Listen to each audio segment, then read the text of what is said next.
Hello hi എല്ലാവർക്കും ലേണയുടെ പുതിയ വീഡിയോയിലേക്ക് സ്വാഗതം. ഞാൻ ഋതു കൃഷ്ണ. നമ്മളിന്ന് ഡിസ്കസ് ചെയ്യാൻ പോകുന്നത് കോട്ടയം കോഴിക്കോട് ജില്ലകൾക്കായി നടത്തിയ PSC നടത്തിയിട്ടുള്ള LDC പരീക്ഷയുടെ PSCയുടെ പ്രൊഫഷണൽ ആൻസർ കീ ആണ് നമ്മൾ ഇന്ന് ഡിസ്കസ് ചെയ്യാനായിട്ട് പോകുന്നത്. അപ്പോൾ LDCയുടെ അഞ്ചാമത്തെ ഘട്ടത്തിലെ പരീക്ഷയായിരുന്നു അല്ലേ. അതുകൊണ്ട് തന്നെ പൊതുവെ ബാക്കി എക്സാമുകളെ കമ്പയർ ചെയ്യുമ്പോൾ പൊതുവെ ഒരു എളുപ്പമുള്ളൊരു ക്വസ്റ്റ്യൻ പേപ്പർ ആയിരുന്നു. കൂടുതൽ ക്വസ്റ്റ്യൻസ് വന്നിട്ട് ഭരണഘടനയിൽ നിന്നായിരുന്നു. ഓക്കെ, അപ്പോൾ നമുക്ക് സമയം ഒട്ടും കളയാനില്ല, വേഗം നമുക്ക് നമ്മുടെ വീഡിയോയിലേക്ക് കിടക്കാം. അപ്പോൾ നമുക്ക് ആദ്യത്തെ ചോദ്യത്തിലേക്ക് നോക്കാം. ഒന്നാമത്തെ ചോദ്യം, താഴെ തന്നിരിക്കുന്ന പ്രസ്താവനകളിൽ ശരിയായത് ഏതെല്ലാം എന്നാണ് ചോദ്യം. താഴെ തന്നിരിക്കുന്ന പ്രസ്താവനകളിൽ ശരിയായത് ഏതെല്ലാം? ആദ്യത്തെ കുളച്ചൽ യുദ്ധം നടന്നത് 1748 രണ്ടാമത്തെ കുളച്ചൽ യുദ്ധത്തിൽ മാർത്താണ്ഡവർമ്മയുടെ സൈന്യം ഡച്ച് സൈന്യത്തെ പരാജയപ്പെടുത്തി. മൂന്നാമത് കൊടുത്തിരിക്കുന്നത് കേരളത്തിൽ ആദ്യമായി എത്തിയ വിദേശ ശക്തി ഡച്ചുകാരായിരുന്നു. ഡച്ച് ഗവർണറായിരുന്ന വാൻഡ്രിന്റെ നേതൃത്വത്തിലാണ് ഹോർത്തൂസ് മലബാറിക്കസ് എന്ന ഗ്രന്ഥം പ്രസിദ്ധീകരിച്ചതിൽ ശരിയായതാണ് ചോദിച്ചിരിക്കുന്നത്. റൈറ്റ് ആൻസർ വന്നിട്ട് ഓപ്ഷൻ ബി ആണ് കേട്ടോ. 2ഉം 4ഉമാണ്. അതായത് രണ്ടാമത്തെ ഏതാ കൊടുത്തിരിക്കുന്നത്? കുളച്ചൽ യുദ്ധത്തിൽ മാർത്താണ്ഡവർമ്മയുടെ സൈന്യം ഡച്ച് സൈന്യത്തെ പരാജയപ്പെടുത്തി എന്നുള്ളത് ശരിയാണ്. നാലാമത്തെ നോക്കിയ ഡച്ച് ഗവർണറായിരുന്ന വാൻഡ്രിന്റെ നേതൃത്വത്തിലാണ് ഹോർത്തൂസ് മലബാറിക്കസ് എന്ന ഗ്രന്ഥം പ്രസിദ്ധീകരിച്ചത്. So the right answer is option B ആണ്. 2ഉം 4ഉം. ഓക്കെ, അടുത്ത ചോദ്യം, രണ്ടാമത്തെ ചോദ്യം, ഇന്ത്യൻ നാഷണൽ കോൺഗ്രസിന്റെ സമ്മേളനത്തിൽ അധ്യക്ഷത വഹിച്ച ഏക മലയാളി ചേറ്റൂർ ശങ്കരൻ നായരാണ്. ഇദ്ദേഹം ഏത് സമ്മേളനത്തിലാണ് അധ്യക്ഷത വഹിച്ചത് എന്നാണ് ചോദ്യം. ഏതാണ് റൈറ്റ് ആൻസർ? ഒറ്റപ്പാലം, സൂററ്റ്, അമരാവതി, ഹരിപുര എന്ന് കൊടുത്തിട്ടുണ്ട്. റൈറ്റ് ആൻസർ ഓപ്ഷൻ സി ആണ്, അമരാവതിയാണ്. ഓക്കെ, അടുത്ത ചോദ്യം, മൂന്നാമത്തെ ചോദ്യം, APJ അബ്ദുൽ കലാമുമായി ബന്ധപ്പെട്ട് താഴെ പറയുന്ന പ്രസ്താവനകളിൽ തെറ്റായതാണ് ചോദിച്ചിരിക്കുന്നത്. ഏതൊക്കെ നോക്കാം. ഇദ്ദേഹം ഇന്ത്യയുടെ മിസൈൽ മാൻ എന്നറിയപ്പെടുന്നു. തമിഴ്നാട്ടിലെ കുംഭകോണത്താണ് ജനിച്ചത്. ഇദ്ദേഹം അഗ്നിസാക്ഷി എന്ന ഗ്രന്ഥം എഴുതി. ഇദ്ദേഹം ഇന്ത്യയുടെ 11ാമത്തെ രാഷ്ട്രപതിയായിരുന്നു. റൈറ്റ് ആൻസർ ഓപ്ഷൻ ബി ആണ്. 2ഉം 3ഉം. തമിഴ്നാട്ടിലെ കുംഭകോണത്താണ് ജനിച്ചത്. ഇദ്ദേഹം അഗ്നിസാക്ഷി എന്ന ഗ്രന്ഥം എഴുതി എന്നുള്ളത് എന്താണ്? തെറ്റാണ്. ഓക്കെ, അപ്പോൾ 2 എണ്ണമാണ് ഇതിൽ തെറ്റ്. അടുത്തത് നാലാമത്തെ ചോദ്യം, നാട്ടുരാജ്യങ്ങളുടെ സംയോജനത്തിൽ സർദാർ വല്ലഭായ് പട്ടേലിനെ സഹായിച്ചത് ആരാണ് എന്നുള്ളതാണ്. ആരാണ്? VP മേനോനാണ്. റൈറ്റ് ആൻസർ ഓപ്ഷൻ ഡി ആണ്. VP മേനോനാണ് സഹായിച്ചത്. ആരെ സഹായിച്ചത്? സർദാർ വല്ലഭായ് പട്ടേലിനെ. എന്തിനു വേണ്ടിയിട്ട്? നാട്ടുരാജ്യങ്ങളുടെ സംയോജനത്തിൽ സർദാർ വല്ലഭായ് പട്ടേലിനെ സഹായിച്ചത് ആരാണ്? VP മേനോനാണ്. അടുത്ത ചോദ്യം, അഞ്ചാമത്തെ ചോദ്യം, ഫ്രഞ്ച് വിപ്ലവത്തിന്റെ പ്രവാചകൻ അറിയാലേ, ആരാണ്? റൂസോയാണ്. റൈറ്റ് ആൻസർ ഓപ്ഷൻ ബി ആണ്, റൂസോയാണ്. ആറാമത്തെ ചോദ്യം, കേരളത്തിലെ ഇപ്പോഴത്തെ റവന്യൂ വകുപ്പ് മന്ത്രി ആരാണ്? അഡ്വക്കേറ്റ് K രാജനാണ്. Okay, right answer option D ആണ്. ഏഴാമത്തെ ചോദ്യം, പ്രസ്താവന, 2 പ്രസ്താവനകൾ തന്നിട്ടുണ്ട്. അതിൽ ശരിയായ സ്റ്റേറ്റ്മെന്റ് ആണ് നമ്മൾ എഴുതേണ്ടത്. സമ്മർദ്ദരേഖകൾ തമ്മിലുള്ള അകലം കൂടുതലാണെങ്കിൽ മർദ്ദചെരിവ് കൂടുതലായിരിക്കും. മധ്യരേഖ പ്രദേശങ്ങളിൽ നിന്ന് ധ്രുവങ്ങളിലേക്ക് പോകും തോറും കൊറിയോലിസ് ബലം വർദ്ധിക്കുന്നു. റൈറ്റ് ആൻസർ ഓപ്ഷൻ ബി ആണ് അല്ലെ. പ്രസ്താവന 2 ആണ്. അടുത്ത ചോദ്യം, എട്ടാമത്തെ ചോദ്യം, കേരളത്തിൽ കൂടുതലായി അനുവർത്തിച്ചു വരുന്ന കാർഷിക സമ്പ്രദായം ഏതാണ്? അത് ഇന്റൻസീവ് സബ്സിസ്റ്റന്റ് അഗ്രികൾച്ചർ ആണ്. അതായത് തീവ്ര ഉപജീവന കൃഷി. റൈറ്റ് ആൻസർ ഓപ്ഷൻ എ ആണ്. എട്ടാമത്തെ ആൻസർ ഏതാണ്? ഓപ്ഷൻ എ ആണ്, തീവ്ര ഉപജീവന കൃഷി. ഓക്കെ, അടുത്ത ചോദ്യത്തിലേക്ക് കടക്കാം. 9ാമത്തെ ചോദ്യം, തെക്കേ ഇന്ത്യൻ മഹാസമുദ്രത്തിൽ മൺസൂൺ സീസണിൽ രൂപം കൊള്ളുന്നതും ഇന്ത്യയുടെ പടിഞ്ഞാറേ തീരസമതലത്തിൽ ഉയർന്ന മഴ ലഭിക്കാൻ കാരണമാകുന്നതുമായ ഉച്ചമർദ്ദ മേഖല ഏതാണെന്നാണ് ചോദ്യം. ഏതാണ്? റൈറ്റ് ആൻസർ ഓപ്ഷൻ സി ആണ്. ഓക്കെ, അടുത്ത ചോദ്യം, 10ാമത്തെ ചോദ്യം, ഉപദ്വീപീയ ഇന്ത്യൻ നദികളിൽ കിഴക്കോട്ട് ഒഴുകുന്നവയെയും പടിഞ്ഞാറോട്ട് ഒഴുകുന്നവയും തമ്മിൽ വേർതിരിക്കുന്ന ജലവിഭാഗം എന്ന് പറയുന്നത് പശ്ചിമഘട്ടമാണ്. റൈറ്റ് ആൻസർ ഓപ്ഷൻ എ ആണ്. 11ാമത്തെ ചോദ്യം, താഴെ തന്നിരിക്കുന്നവയിൽ ഹിമാലയ പർവ്വതവുമായി ബന്ധപ്പെട്ട തെറ്റായ പ്രസ്താവനയാണ് ചോദിച്ചിരിക്കുന്നത്. ഏതാണ്? ഫോൾഡിംഗ് കാരണം രൂപീകരിക്കപ്പെട്ട മടക്ക് പർവ്വതനിര, അത് ശരിയാണ്. താരതമ്യേന പ്രായം കുറഞ്ഞ പർവ്വതനിര, അതും ശരിയാണ്. സംയോജക സീമയിൽ രൂപം കൊണ്ടത്, അതും ശരിയാണ്. അപ്പോൾ ഇതിലൊരു സ്റ്റേറ്റ്മെന്റും തെറ്റില്ല. റൈറ്റ് ആൻസർ ഓപ്ഷൻ ഡി ആണ്. ഇവയൊന്നുമല്ല. അടുത്ത ചോദ്യം, 12ാമത്തെ ചോദ്യം, സർവേ ഓഫ് ഇന്ത്യയുടെ വിസ്മയാവഹമായ ഭൂപട നിർമ്മാണ ചരിത്രം വിവരിക്കുന്ന ഭൗമചാപം ഇന്ത്യൻ ഭൂപട നിർമ്മാണത്തിന്റെ വിസ്മയ ചരിത്രം എന്ന ഗ്രന്ഥത്തിന്റെ കർത്താവ് ആരാണ്? CS മീനാക്ഷിയാണ്. റൈറ്റ് ആൻസർ ഓപ്ഷൻ ബി ആണ്. അടുത്ത ചോദ്യം 13ാമത്തെ ചോദ്യം. ഹരിത വിപ്ലവവുമായി ബന്ധപ്പെട്ട ചുവടെ ചേർത്തിരിക്കുന്ന പ്രസ്താവനയിൽ ശരിയായതാണ് ചോദിച്ചിരിക്കുന്നത്. 13ാമത്തെ ചോദ്യമാണ്. എല്ലാം ശരിയാണ് കേട്ടോ. ഡോക്ടർ MS സ്വാമിനാഥൻ ഇന്ത്യൻ ഹരിത വിപ്ലവത്തിന്റെ പിതാവ് എന്നറിയപ്പെടുന്നു. ഇന്ത്യയിലെ ഹരിത വിപ്ലവം ഗോതമ്പ് വിപ്ലവം എന്നറിയപ്പെടുന്നു. ഹരിത വിപ്ലവം ധനിക കർഷകരും ദരിദ്ര കർഷകരും തമ്മിലുള്ള വിടവ് വർദ്ധിപ്പിച്ചു. ഭക്ഷ്യധാന്യങ്ങളുടെ കാര്യത്തിൽ ഇന്ത്യ സ്വയം പര്യാപ്തത നേടി. എല്ലാം ശരിയാണ്. ഈ ഒരു ക്വസ്റ്റ്യൻ പേപ്പറിൽ പൊതുവെ ഓൾ ഓഫ് ദി എബോവ് ആണ് ആൻസർ ആയിട്ട് വരുന്നത് കേട്ടോ. നോക്കിക്കഴിഞ്ഞാൽ കാണാം. ഇന്ത്യയിലെ ആസൂത്രണ കമ്മീഷൻ നിലവിൽ വന്ന വർഷം 1950 ആണ് കേട്ടോ. റൈറ്റ് ആൻസർ ഓപ്ഷൻ ബി ആണ്. അടുത്ത ചോദ്യം 15ാമത്തെ ചോദ്യം. WTO അതും ബി തന്നെയാണ്. 1995 കൊടുത്തിരിക്കുന്നത്. 16ാമത്തെ ചോദ്യം. ലോക ബാങ്കിന്റെ മറ്റൊരു പേര് എന്താണ് എന്നുള്ളതാണ് 16ാമത്തെ ചോദ്യം. അതിന്റെ ആൻസർ ഓപ്ഷൻ എ ആണ്. IBRD ആണ് കേട്ടോ. അടുത്ത ചോദ്യം 17ാമത്തെ ചോദ്യം. താഴെ കൊടുത്തിരിക്കുന്നവയിൽ ഇന്ത്യയിൽ 1991 പുത്തൻ സാമ്പത്തിക പരിഷ്കാരങ്ങൾ നടപ്പിലാക്കുവാൻ ഉണ്ടായ കാരണങ്ങളാണ് ചോദിച്ചിരിക്കുന്നത്. ഗൾഫ് യുദ്ധം, വിദേശ നാണയ കരുതൽ ശേഖരത്തിന്റെ കുറവ്, ഉയർന്ന ഫിസ്ക്കൽ കമ്മി, പെട്രോളിയം ഉൽപ്പന്നങ്ങളുടെ വില വർധനവ്. അപ്പോൾ അതിൽ ഏതാണെന്നാണ് കൊടുത്തിരിക്കുന്നത്. 17ാമത്തെ ആൻസർ ഓപ്ഷൻ ഡി. ഞാൻ പറഞ്ഞില്ലേ എല്ലാം ശരിയാണ് എന്നുള്ളതാണ്. ഇതിലെല്ലാം ശരിയാണ്. ഓക്കെ. ഗൾഫ് യുദ്ധം, വിദേശ നാണയ കരുതൽ ശേഖരത്തിന്റെ കുറവ്, അതുപോലെ തന്നെ പെട്രോളിയം ഉൽപ്പന്നങ്ങളുടെ വില വർധനവ്, എല്ലാ കാരണവും എന്ത് തന്നെയാണ്? പുത്തൻ സാമ്പത്തിക പരിഷ്കാരങ്ങൾ നടപ്പിലാക്കാൻ ഉണ്ടായ കാരണങ്ങളാണ്. അടുത്ത ചോദ്യം 18ാമത്തെ ചോദ്യം. റിസർവ് ബാങ്ക് ഓഫ് ഇന്ത്യയുടെ ഇപ്പോഴത്തെ ഗവർണർ കറണ്ട് അഫയേഴ്സ് ആണ്. ആരാണ്? ശക്തികാന്ത ദാസ് ആണ്. റൈറ്റ് ആൻസർ ഓപ്ഷൻ സി ആണ്. അല്ലേ? ഓപ്ഷൻ സി ആണ്. 19ാമത്തെ ചോദ്യം. 2022-23 കേന്ദ്ര ബഡ്ജറ്റ് അവതരിപ്പിച്ചത് ആരാണ്? നമ്മൾ ഈ ടൈപ്പ് ഓഫ് ക്വസ്റ്റ്യൻസ് ഒക്കെ നമ്മൾ ഓൾറെഡി പറഞ്ഞതാണ്. ഇതിൽ കറണ്ട് അഫയേഴ്സിൽ പറഞ്ഞ കാര്യങ്ങളാണ്. ഇനി നിങ്ങളെ ചാനൽ സബ്സ്ക്രൈബ് ചെയ്തിട്ടില്ലെങ്കിൽ സബ്സ്ക്രൈബ് ചെയ്യുക. GK ആൻഡ് കറണ്ട് അഫയേഴ്സ് എന്നുള്ള ചാനലുണ്ട് അല്ലേ? നമ്മൾ ഡെയിലി കറണ്ട് അഫയേഴ്സ് അല്ലേ പറയുന്നുണ്ട്. റൈറ്റ് ആൻസർ നിർമ്മല സീതാരാമൻ അല്ലേ? 20ാമത്തെ ഭരണഘടനയുടെ ആമുഖവുമായി ബന്ധപ്പെട്ട ശരിയായ പ്രസ്താവന ഏതാണ് എന്നുള്ളതാണ് 20ാമത്തെ ചോദ്യം. അതിൽ 2ഉം 3ഉമാണ് ആൻസർ. ഞങ്ങൾ ഇന്ത്യയിലെ ജനങ്ങൾ എന്നാണ് ആമുഖം തുടങ്ങുന്നത്. സാമൂഹിക രാഷ്ട്രീയ സാമ്പത്തിക നീതി ഉറപ്പു നൽകുന്നു. അപ്പോൾ ഭരണഘടനയുടെ ബന്ധപ്പെട്ട കാര്യങ്ങളിൽ ശരിയായത് റൈറ്റ് ആൻസർ ഓപ്ഷൻ സി ആണ്. 2ഉം 3ഉമാണ്. ഓക്കെ. ആമുഖം എന്ന് പറയുന്നത് ഇന്ത്യൻ ഭരണഘടനയുടെ ആത്മാവായി വിശേഷിപ്പിക്കുന്നതാണ് അല്ലെ? ആമുഖം എന്ന് പറയുന്നത്. ആമുഖം എന്ന ആശയം ഇന്ത്യ കടമെടുത്തിരിക്കുന്ന രാജ്യം ഏതാണ്? അമേരിക്കയാണ് അല്ലെ? നമ്മൾ ഭരണഘടനയുടെ ആമുഖം എന്ന് പറഞ്ഞപ്പോൾ കുറച്ച് കാര്യങ്ങൾ പറയാമെന്ന് വിചാരിച്ചു. അതുകൊണ്ടാണ് കേട്ടോ പറയുന്നത്. അടുത്ത ചോദ്യം 21ാമത്തെ ചോദ്യം. ഇന്ത്യൻ ഭരണഘടന കടമെടുത്ത ആശയങ്ങളുമായി ബന്ധപ്പെട്ട ശരിയായ പ്രസ്താവന ഏതാണ് എന്നാണ് ചോദ്യം. മൗലിക അവകാശങ്ങൾ അമേരിക്കൻ ഭരണങ്ങളിൽ നിന്നാണ് കടമെടുത്തത്. നിർദ്ദേശക തത്വങ്ങൾ ഐറിഷ് ഭരണങ്ങളിൽ നിന്നാണ് കടമെടുത്തത്. നിയമനിർമ്മാണ പ്രക്രിയ കനേഡിയൻ ഭരണങ്ങളിൽ നിന്നാണ് കടമെടുത്തത്. ഇതിൽ ഏതാണ് ശരിയായ പ്രസ്താവന എന്നുള്ളതാണ് റൈറ്റ് ആൻസർ ഓപ്ഷൻ എ ആണ്. Only 1 and 2. അമേരിക്കൻ ഭരണങ്ങളിൽ നിന്നാണ് മൗലിക അവകാശങ്ങൾ കടമെടുത്തിരിക്കുന്നത്. നിർദ്ദേശക തത്വങ്ങൾ എവിടെ നിന്നാണ്? ഐറിഷ് ഭരണങ്ങളിൽ നിന്നാണ്. ഓക്കെ. 22ാമത്തെ ചോദ്യം. റിട്ടുകളുമായി ബന്ധപ്പെട്ട ശരിയായ പ്രസ്താവന ഏതാണ് എന്നുള്ളതാണ്. സുപ്രീം കോടതിക്കും ഹൈക്കോടതിക്കും മാത്രമേ റിട്ടുകൾ പുറപ്പെടുവിക്കാനുള്ള അധികാരമുള്ളൂ. അതാണ് റൈറ്റ് ആൻസർ. ഓൺലി 1. സുപ്രീം കോടതിക്കും ഹൈക്കോടതിക്കും മാത്രമേ റിട്ടുകൾ പുറപ്പെടുവിക്കാനുള്ള അധികാരമുള്ളൂ. റൈറ്റ് ആൻസർ ഏതാണ്? ഓൺലി 1 ആണ്.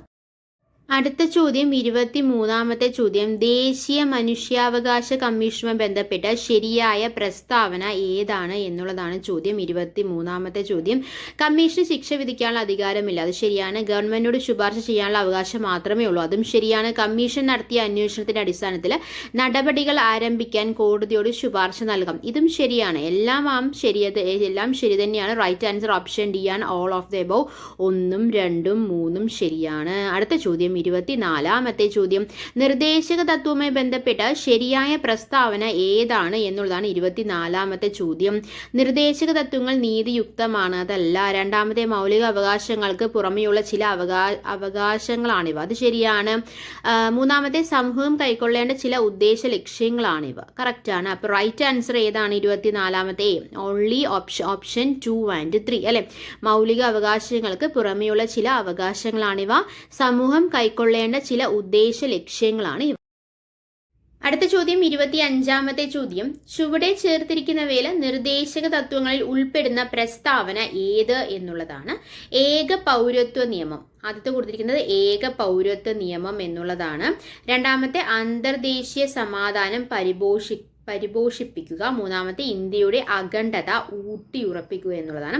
അപ്പോൾ 25ാമത്തെ ആൻസർ വന്നിട്ട് ഓപ്ഷൻ സി ആണ്, ഓൺലി 1 and 2. അതായത് ഏക പൗരത്വ നിയമവും അതുപോലെ തന്നെ അന്തർദേശീയ സമാധാനം പരിപോഷിപ്പിക്കുക എന്നുള്ളതാണ് നിർദ്ദേശ തത്വങ്ങളിൽ ഉൾപ്പെടുന്ന പ്രസ്താവനകൾ. ഏതൊക്കെയാണ്? 1 and 2 ആണ്. ഏക പൗരത്വ നിയമം അതുപോലെ തന്നെ അന്തർദേശീയ സമാധാനം പരിപോഷിപ്പിക്കുക. ഓക്കെ അല്ലേ? അടുത്ത ചോദ്യം 26ാമത്തെ ചോദ്യം. ഇന്ത്യൻ ഉപരാഷ്ട്രപതിയുമായി ബന്ധപ്പെട്ട് ശരിയായ പ്രസ്താവന ഏതാണ് എന്നുള്ളതാണ് ചോദ്യം. ഉപരാഷ്ട്രപതിയെ 6 വർഷത്തേക്കാണ് തിരഞ്ഞെടുക്കുന്നത്. ഇലക്ട്രൽ കോളേജാണ് ഉപരാഷ്ട്രപതിയെ തിരഞ്ഞെടുക്കുന്നത്. സംസ്ഥാന നിയമസഭകളിലെ അംഗങ്ങൾ ഇലക്ട്രൽ കോളേജിൽ അംഗങ്ങളല്ല എന്നാണ് പറഞ്ഞിരിക്കുന്നത്. ഏതാണ്? ഓൺലി 2 and 3 ആണ്. അതായത് ഇലക്ട്രൽ കോളേജ് ആണ്. അതായത് റൈറ്റ് ആൻസർ ഓപ്ഷൻ 26ാമത്തെ ബി, ഓൺലി 2 and 3. ഇലക്ട്രൽ കോളേജാണ് ഉപരാഷ്ട്രപതിയെ തിരഞ്ഞെടുക്കുന്നത്. സംസ്ഥാന നിയമസഭകളിലെ അംഗങ്ങൾ ഇലക്ട്രൽ കോളേജിൽ അംഗങ്ങളല്ല എന്നുള്ളതാണ് എന്ത് ശരിയായ പ്രസ്താവന, ഇന്ത്യൻ ഉപരാഷ്ട്രപതിയുമായി ബന്ധപ്പെട്ട ശരിയായ പ്രസ്താവന എന്ന് പറയുന്നത്.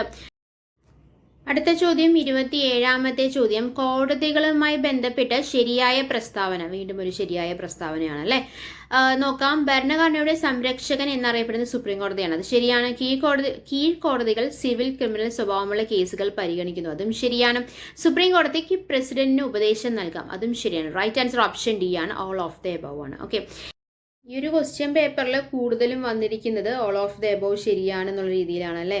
ഒന്നില്ലെങ്കിൽ എല്ലാം ശരിയായിരിക്കും, അല്ലെങ്കിൽ ഒന്നും ശരിയാവാത്ത രീതിയിലാണ് വന്നിരിക്കുന്നത്. അതായത് ഭരണഘടനയുടെ സംരക്ഷണം എന്നറിയപ്പെടുന്നത് സുപ്രീം കോടതി, അതും ശരിയാണ്. കീഴ്ക്കോടതികൾ സിവിൽ ക്രിമിനൽ സ്വഭാവമുള്ള കേസുകൾ പരിഹരിക്കുന്നു, ശരിയാണ്. സുപ്രീം കോടതിക്ക് പ്രസിഡന്റിന് ഉപദേശം നൽകാം എന്നുള്ളതും ശരിയാണ്. കോടതിയുമായി ബന്ധപ്പെട്ട് ശരിയായ പ്രസ്താവനകളിൽ എല്ലാം ശരിയായിട്ടാണ് കൊടുത്തിരിക്കുന്നത്. അടുത്ത ചോദ്യത്തിൽ കിടക്കാം. 28ാമത്തെ ചോദ്യം. കേന്ദ്ര ലിസ്റ്റിൽ ഉൾപ്പെടുന്ന വിഷയങ്ങളുമായി ബന്ധപ്പെട്ട് ശരിയായത്. വീണ്ടും ശരി തന്നെയാണ് ചോദിച്ചിരിക്കുന്നത്. ഏതാണ് ശരിയായത് എന്നുള്ളതാണ്. ഏതാണ്? ഓൺലി 1 and 2 ആണ്. അതായത് വിദേശകാര്യം അതുപോലെ തന്നെ post and telegraph. Right answer 28ാമത്തെ ആൻസർ ഡി ആണ്. ഈ 29ാമത്തെ ചോദ്യം. താഴെ പറയുന്ന പ്രസ്താവനകൾ വീണ്ടും ശരിയാണ് ചോദിച്ചിരിക്കുന്നത്. പൊതുജനാരോഗ്യം സംസ്ഥാന ലിസ്റ്റിലെ ഒരു വിഷയമാണ്. വനം കൺകറന്റ് ലിസ്റ്റിലെ വിഷയമാണ്. സൈബർ നിയമങ്ങൾ എന്താണ്? ശിഷ്ടാധികാരങ്ങളിൽ വരുന്നതാണ് എന്നുള്ളതാണ് കൊടുത്തിരിക്കുന്നത്. ഇതിൽ ഏതാണ് ശരി എന്നുള്ളതാണ് ചോദിച്ചിരിക്കുന്നത്. 29ാമത്തെ ക്വസ്റ്റ്യൻ ആണ്. എല്ലാം ശരിയാണ് കേട്ടോ. പൊതുജനാരോഗ്യം സംസ്ഥാന ലിസ്റ്റിലെ ഒരു വിഷയമാണ്. വനം കൺകറന്റ് ലിസ്റ്റിലെ വിഷയമാണ്. സൈബർ നിയമങ്ങൾ എന്ന് പറയുന്നത് ശിഷ്ടാധികാരങ്ങളിൽ വരുന്നതാണ്. എല്ലാം ശരിയാണ്. കണ്ടോ, വീണ്ടും എല്ലാം ശരി വന്നു. എനിക്ക് തോന്നുന്നു 5ാമത്തെ ഒരു ക്വസ്റ്റ്യൻ ആണ് എല്ലാം ശരിയാണെന്നൊരു ആൻസർ വരുന്നത്. അടുത്ത ചോദ്യം 30ാമത്തെ ചോദ്യം. ചുവടെ ചേർത്തിരിക്കുന്നതിൽ വീണ്ടും ശരിയായ പ്രസ്താവനയാണ് ചോദിച്ചിരിക്കുന്നത്. അല്ലെ, ഏതാണ് ശരിയായ പ്രസ്താവന എന്നുള്ളതാണ്. എന്നാൽ ഇതിലെല്ലാം ശരിയല്ല കേട്ടോ, ശ്രദ്ധിക്കണം. ഇതിൽ റൈറ്റ് ആൻസർ ഓൺലി 2 and 3 ആണ്. അതായത് 74ാം ഭേദഗതിയിലൂടെ നഗരപാലിക സമ്പ്രദായം കൊണ്ടുവന്നു. അനുച്ഛേദം 32 പ്രകാരം സുപ്രീം കോടതിക്ക് റിട്ട് പുറപ്പെടുവിക്കാനുള്ള അധികാരമുണ്ട്. ഓക്കെ, 31ാമത്തെ ചോദ്യം. കേരള വനിതാ കമ്മീഷനുമായി ബന്ധപ്പെട്ട് ശരിയായ പ്രസ്താവന ഏതാണ് എന്നുള്ളതാണ്. വീണ്ടും ശരിയായ പ്രസ്താവനയാണ് ചോദിച്ചിരിക്കുന്നത്. ഓൺലി 1 and 2 ആണ്. റൈറ്റ് ആൻസർ ഓപ്ഷൻ സി ആണ്, ഓൺലി 1 and 2. അതായത് ചെയർപേഴ്സൺ ശ്രീമതി സതീ ദേവിയാണ്. പിന്നെ ഏതാണ്? ഓൺലി 1 and 2 അല്ലെ, 31C ആണ് വരുന്നത്. അപ്പോൾ ഏതാണ്? രണ്ടാമത്തെ, സ്ത്രീകൾക്ക് ക്ഷേമവും സുരക്ഷിതത്വവും ഉറപ്പു നൽകാനാണ് കമ്മീഷൻ രൂപീകൃതമായത് എന്നുള്ളതാണ് ശരി. കേരള വനിതാ കമ്മീഷനുമായി ബന്ധപ്പെട്ട് ശരിയായ പ്രസ്താവന എന്ന് പറയുന്നത് 1ഉം 2ഉമാണ്, ഓപ്ഷൻ സി ആണ്. 32ാമത്തെ ചോദ്യം. കേരള സംസ്ഥാന തെരഞ്ഞെടുപ്പ് കമ്മീഷനുമായി ബന്ധപ്പെട്ട് വീണ്ടും ശരിയായ ഒരു പ്രസ്താവന. കണ്ടോ, ഏതാണ്? 32ാമത്തെ നോക്കാം. എ ഷാജഹാനാണ് സംസ്ഥാന തെരഞ്ഞെടുപ്പ് കമ്മീഷണർ. നിയമസഭാ തെരഞ്ഞെടുപ്പ് നടത്തുക എന്നാണ് പ്രധാന ധർമ്മം. തദ്ദേശ സ്വയംഭരണ സ്ഥാപനങ്ങൾക്ക് തെരഞ്ഞെടുപ്പ് നടത്തുക. അതിലെ റൈറ്റ് ആൻസർ ഓപ്ഷൻ സി ആണ്, ഓൺലി 1 and 3. അതായത് എ ഷാജഹാനാണ് സംസ്ഥാന തെരഞ്ഞെടുപ്പ് കമ്മീഷൻ. അതുപോലെ തന്നെ തദ്ദേശ സ്വയംഭരണ സ്ഥാപനങ്ങളിലേക്ക് തെരഞ്ഞെടുപ്പ് നടത്തുക എന്നുള്ളതാണ് ശരിയായ പ്രസ്താവന എന്ന് പറയുന്നത്. Only 1 and 3. അടുത്ത ചോദ്യം 33ാമത്തെ ചോദ്യം. മൗലിക കർത്തവ്യങ്ങളുമായി ബന്ധപ്പെട്ട് ശരിയായ പ്രസ്താവന ഏത് എന്നുള്ളതാണ് അടുത്ത ചോദ്യം വന്നിട്ട്. അതിലേതാണ് പറഞ്ഞിരിക്കുന്നത്? 11 മൗലിക കർത്തവ്യങ്ങളാണുള്ളത്. രണ്ടാമത് കൊടുത്തിരിക്കുന്നത് അനുച്ഛേദം 51A കർത്തവ്യങ്ങൾ ഉൾപ്പെടുന്നത്. മൂന്നാമത് ഭരണഘടനയിലെ ഭാഗം 4A കർത്തവ്യങ്ങൾ ഉൾക്കൊള്ളിച്ചിരിക്കുന്നു. 33 എല്ലാം ശരിയാണ്.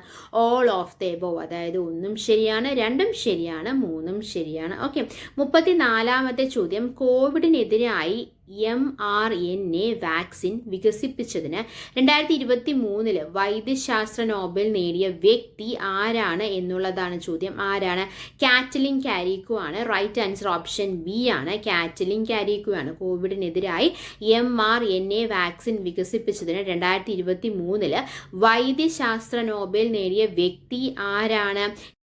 കാറ്റലിൻ കാരിക്കോയാണ്. അടുത്ത ചോദ്യം 35 ചോദ്യം, ചീറ്റ പദ്ധതിയുടെ ഭാഗമായി ആഫ്രിക്കയിൽ നിന്നും ഇന്ത്യയിൽ എത്തിച്ച ചീറ്റകളെ ഏത് ദേശീയോദ്യാനത്തിലാണ് പുനരധിവസിപ്പിച്ചത്? ഏത് ദേശീയോദ്യാനം? റൈറ്റ് ആൻസർ ഓപ്ഷൻ സി ആണ്, കൂനു ദേശീയോദ്യാനം. അടുത്ത ചോദ്യം 36 ചോദ്യം, നവജാത ശിശുക്കളുടെ സമഗ്ര ആരോഗ്യ പരിശോധനയ്ക്കായി കേരള സർക്കാരിന്റെ ആരോഗ്യ വകുപ്പ് ആവിഷ്കരിച്ച പദ്ധതി ശലഭമാണ്. റൈറ്റ് ആൻസർ ഓപ്ഷൻ എ ആണ്, ശലഭം. 36 ആൻസർ ഏതാണ്? ഓപ്ഷൻ എ ആണ്. ഹൃദയമല്ല, ബാലമുകുളമല്ല, താലോലമല്ല. നവജാത ശിശുക്കളുടെ സമഗ്ര ആരോഗ്യ പരിശോധനയ്ക്കായിട്ട് ഏതാണ്? ശലഭമാണ്. അടുത്ത ചോദ്യം 37 ചോദ്യം, താഴെ തന്നിരിക്കുന്നതിൽ നിന്നും പരസ്പര വിരുദ്ധമായി പ്രവർത്തിക്കാത്ത ജോഡി കണ്ടെത്തുക എന്നുള്ളതാണ് ചോദിച്ചിരിക്കുന്നത്. അത് തൈമോസിൻ തൈറോക്സിൻ ആണ്. റൈറ്റ് ആൻസർ ഓപ്ഷൻ സി ആണ്, തൈമോസിൻ തൈറോക്സിൻ. അടുത്ത ചോദ്യം 38 ചോദ്യം, കൊറോണറി ധമനികളിൽ കൊഴുപ്പടിഞ്ഞ് രക്തപ്രവാഹം തടസ്സപ്പെടുന്നത് മൂലം ഉണ്ടാകുന്ന രോഗത്തിന് പറയുന്ന പേര് എന്താണ് എന്നുള്ളതാണ്. അത് ഹൃദയാഘാതമാണ്. റൈറ്റ് ആൻസർ ഓപ്ഷൻ ഡി ആണ്. 38 ആൻസർ ഏതാണ്? ഹൃദയാഘാതമാണ് കേട്ടോ.